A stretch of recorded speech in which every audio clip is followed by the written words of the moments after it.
Get a styrofoam cooler. I found mine at Walmart. Take a piece of cardboard, trace with a Sharpie, and cut with an X-Acto blade to make it slightly smaller than the lid of the cooler. Take a piece of upholstery foam and trace with a Sharpie and cut with an X-Acto blade. Hot glue the upholstery foam to the top of the lid with the cardboard on top of that. Take a blanket, rug, or textile of your choice and cut it to size to the top of the lid. Fold and hot glue to the lid and trim the excess. Use an old sheet, cut to size, and wrap around the cooler base. Hot glue all the way around the base of the cooler and trim off the excess. Cut the remainder of the blanket, fold over, and hot glue the edges to clean them up. Wrap the blanket pieces around the base with hot glue. Add tassels from the blanket around the top of the base of the cooler to give it a boho look. There you have it, a cheap way to create your own boho DIY storage ottoman for your home for less than $15. Grab a large planter and place a wood round inside. Fill the space with wine corks and place vinyl surface bumpers all the way around. Place some glass on top and you just made an outdoor table. Perfect for any porch, patio, or outdoor space.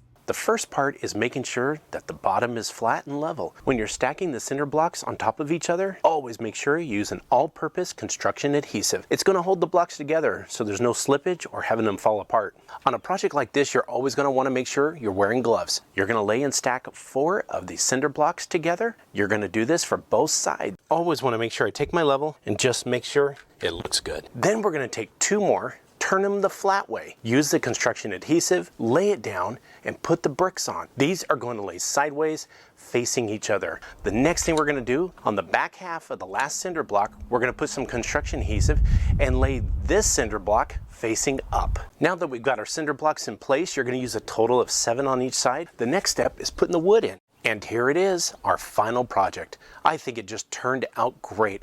I literally built this thing for less than $60. To start, I'm going to need a wood crate, and I'm going to give this a good coat of paint here. I am using a top of a desk that I am no longer using anymore. And I'm going to take my painted crate and place it bottom side down. Then I'm just going to drill some holes and add some screws. Make sure to use screws that aren't going to go all the way through the table, but are long enough to really keep it secure. Then we just flip it over and we have this low table that's going to offer some great floor seating.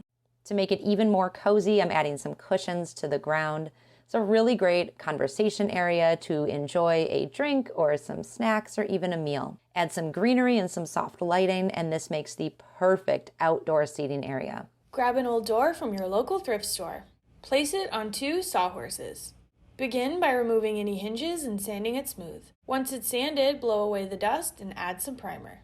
After it's been coated in primer, add the paint color of your choosing. We decided to go with the fresh white, but you can do any color. Paint the sawhorses as well. After it's dry, carefully get rid of any glass using a hammer, pliers, and protective gear. Next, secure the door to the sawhorses and seal the paint. The mini window we removed allowed us to perfectly place our umbrella inside. Now you have a gorgeous picnic table for all those summer parties.